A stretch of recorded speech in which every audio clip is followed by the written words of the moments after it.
Hello ladies, it's Sandra. Like I said, I'd be back. Now, I don't know what my future plans are, but right now what I'm going to be doing is a series of videos with little tidbits of storage items, where to find certain clothing items, things of that nature. So I hope you follow me, get our CCs, our constant contacts, or like us on Instagram or Facebook. I'm still going to be under the Evoke name for now. I'm in the process of figuring out what I want to do next.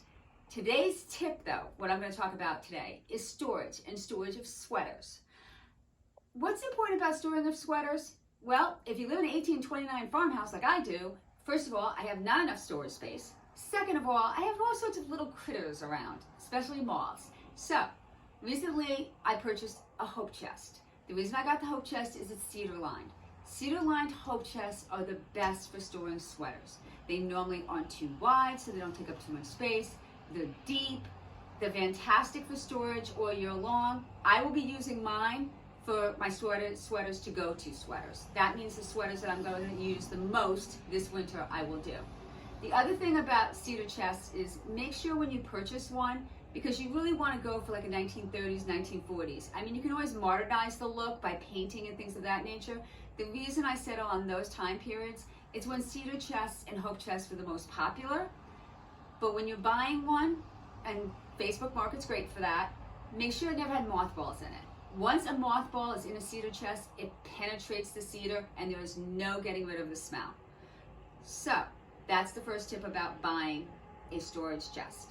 Make sure it's cedar lined. Next, when I talk about sweaters, yes, I will be storing my summer sweaters. When I store my summer sweaters away, I'll be putting them in plastic containers so I can see what they have in the container. And I'll be adding cedar chips to it. But for now, what I do is I'm going to store my favorite sweaters, and you've all seen this one, ladies. It's a doozy. I love it. It's from Alambika. But this chest will be my go-to. I have it at the foot of my bed. It's easy access. I can get in and out of it. We're going to be going into fall very, very shortly. Probably this week. It's going to go down to 49 degrees. And it's a great way to have your sweaters ready to go. I just fold them neatly. If you want a nice smell, you can always add a little lavender. That doesn't penetrate the cedar as much. But overall, I can just put them in here, get my access to them. Now, all lifestyles are a little bit different right now. So it's time to chat about paring down. And I'll do that more in future videos. But because my lifestyle, as you know, has changed drastically, I am going to be paring down my wardrobe. I'm going to have my go-to items. So as I was discussing with a friend the other day, I'm going to curate my wardrobe to my current lifestyle, which means it will be a little bit more casual, but I will still have those favorite things. So if I have a silk top or a dressy sweater that is like one of my favorite pieces, I'm still going to wear it. I'm just going to pair it with a pair of jeans. But I don't need every dressy top ready to go. I don't need to have every sweater ready to go. First of all, I don't have enough room in my space. And second of all, it's easy decision making. If you have few choices, you can really curate what you want to wear. So we'll talk about that more in future videos as well. But the storage of sweaters, cedar chests are great. If you have the space, taking a closet and making it cedar is even better.